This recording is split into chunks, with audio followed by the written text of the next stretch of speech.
मध्य प्रदेश और महाराष्ट्र अब विकास, विरासत और रोजगार के एक साझा सफर पर आगे बढ़ रहे हैं।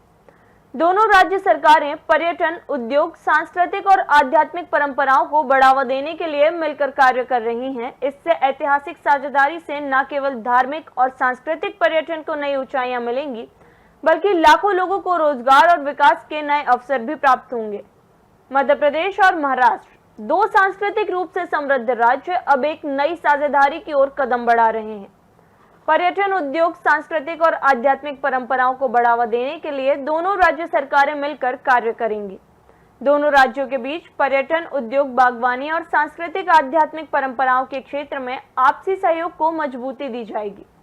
दोनों राज्य मिलकर बाजीराव पेशवा, रानी लक्ष्मीबाई, तात्या टोपे और अन्य मराठा वीरों के गौरवशाली इतिहास का संकलन और डिजिटलाइजेशन के कार्य भी करेंगे। इसके साथ ही मोडी लिपि में लिखी ऐतिहासिक पांडुलिपियों का संरक्षण और प्रकाशन भी किया जाएगा।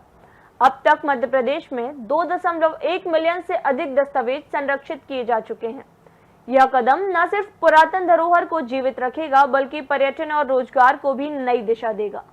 हमारा मराठा राजशाही से संबंध मध्य प्रदेश से रहा, जिसमें बाजीराव पेशवा, होलकर, सिंधे, जिनको सिंधिया भी कहते हैं, तात्या टोपे, रानी लक्ष्मीबाई, अप्पाजी भोसले इत्यादि का इतिहास, दस्तावेज संकलन, डिजिटलाइजेशन इत्यादि कार्य भी महाराष्ट्र सरकार के साथ मिलकर करेंगे। तो ये हमारा गौरवशाली अतीत का वो काल, जिस काल के आधार पर हम अपने कई प्रकार के उस स्वर्णिम पृष्ठ को सामने ला सकेंगे। मोडी लिपि के पांडुलिपियों के संरक्षण करने, उनके प्रकाशन में भी दोनों राज्यों की सहभागिता हो सकती है।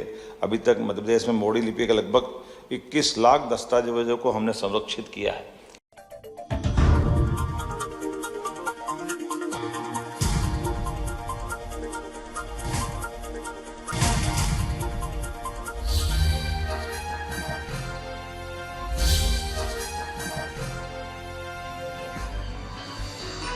आप देख रहे हैं दखल न्यूज।